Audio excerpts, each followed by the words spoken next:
सो दोस्तों, इसके पहले के वीडियो में हमने यूनिट्स एंड डायमेंशन और मोशन इन स्ट्रेट लाइन को कंप्लीट किया था रिवाइज करना।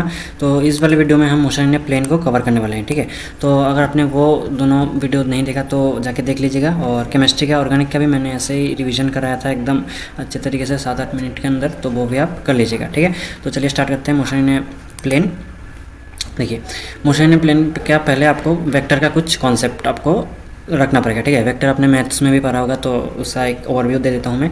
देखिए, एक दो तरह का फिजिकल क्वांटिटी, एक होता है आपका स्केलर क्वांटिटी और एक होता है आपका वेक्टर क्वांटिटी।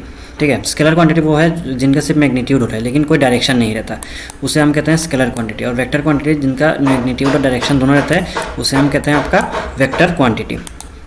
ठीक है, तो ये आपका बेसिक है।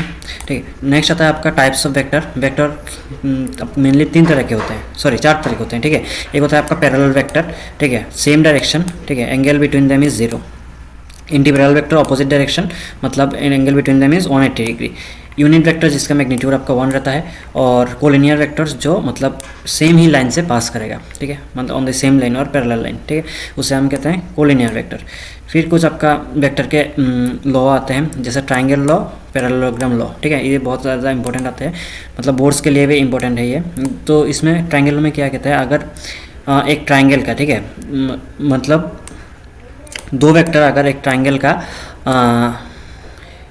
2 आर्म फॉर्म करे, ठीक है, तो इसका जो हाइपोटेनियस होगा वो आपका रिजल्टेंट बनाएगा। ठीक है, ये आपका ट्राइंगल लॉ।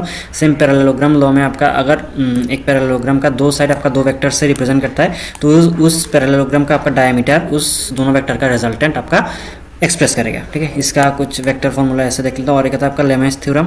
तो लेमेस थ्योरम एक बहुत ज़्यादा इंपॉर्टेंट है, मतलब अगर 3 फोर्स सेम पॉइंट पे एक्ट कर रहे हैं, ठीक है, तो उस फोर्स का मैग्नीट्यूड आपका 2, मतलब बाकी 2 फोर्स के अंदर जो एंगल है उसका साइन क्या डायरेक्टली प्रोपोर्शनल होगा। ठीक है, यह आप न्यूटन्स लॉज ऑफ मोशन में अच्छे से समझेंगे, तो आप इस रिलेशन को आप थोड़ा याद रख दो। ठीक है, तो ये तीनों प्रोपोर्शनल होते हैं लेमेस थ्योरम में। नेक्स्ट आता है आपका रिजोल्यूशन ऑफ वेक्टर। ये आपको पता है, जैसे हॉरिजॉन्टल डायरेक्शन में आपका cos थीटा और मतलब रिजल्टेंट इनटू cos थीटा, और वर्टिकल डायरेक्शन में मतलब y एक्सिस पे आपका sin थीटा रहता है। नेक्स्ट इसका वेक्टर का एडिशन आपको आता है, ये मैथ्स में पढ़ा होगा आपने, सब्सट्रैक्शन में सेम है। Circular motion, circular motion last में आता है। पहले प्रोजेक्टाइल मोशन देख लेते हैं। Projectile motion oblique projectile. ठीक है, मतलब एक पॉइंट से दूसरे पॉइंट सेम ग्राउंड पे। ठीक है, इसका बस आपको फॉर्मूला लगाना है, एकदम सिंपल है। काफ़ी सारे लोग इसमें गलत कर लेते हैं, लेकिन आपको बस ये 3-4 फॉर्मूला आपको याद रखना है।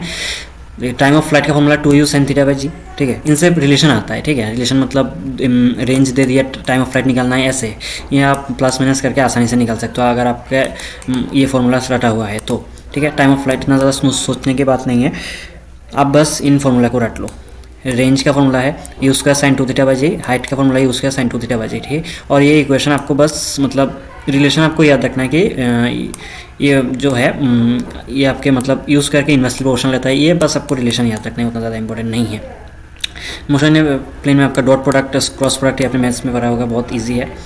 ठीक है, नेक्स्ट आता है आपका सर्कुलर मोशन। सर्कुलर मोशन से भी क्वेश्चन आता है, जैसे एंगुलर डिस्प्लेसमेंट थीटा। ये थीटा को हम मतलब ये पूरा चैप्टर ही फॉर्मूला बेस्ड है। ठीक है, आपको मतलब सारे फॉर्मूलाज आपको याद होने चाहिए।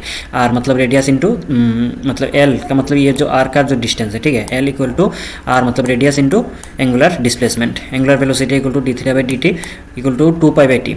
ठीक है, और 1/t को हम एफ मतलब फ्रीक्वेंसी लिख सकते हैं, तो 2πf। ठीक है, और एंगुलर एक्सेलरेशन है कि D omega by D T. ठीक है, एंगुलर वेलोसिटी का डिफरेंशिएशन करोगे तो आप एंगुलर एक्सेलरेशन पाओगे। सेम आपका लीनियर वाला भी मतलब सेम ही होगा। ठीक है, linear acceleration equal to radius into angular acceleration. ये आपके same equation of motion on circular track, same आपका वो जो v equal to U plus I T का है उससे आप रिलेट करो। Omega equal to omega final equal to omega initial plus alpha T. ठीक है, सेम तीनों फॉर्मूला वहाँ पे है। Next types of circular motion एक आता है आपका यूनिफॉर्म सर्कुलर मोशन, एक आता है आपका नॉन यूनिफॉर्म सर्कुलर मोशन। इससे ये वाला पार्ट्स इंपॉर्टेंट है, जैसे टेंजेंशियल एक्सेलरेशन इसमें 0 होता है। ठीक है, और इसमें 0 नहीं होता क्योंकि ये नॉन यूनिफॉर्म है। ये हमारे टाइम पे आया था और मेरा गलत हो गया था। ठीक है, रेडियल एक्सेलरेशन कौन सा 0 होता है, ठीक है, मैंने रेडियल एक्सेलरेशन दे दिया था, जबकि रेडियल एक्सेलरेशन होता है आपका v²/r।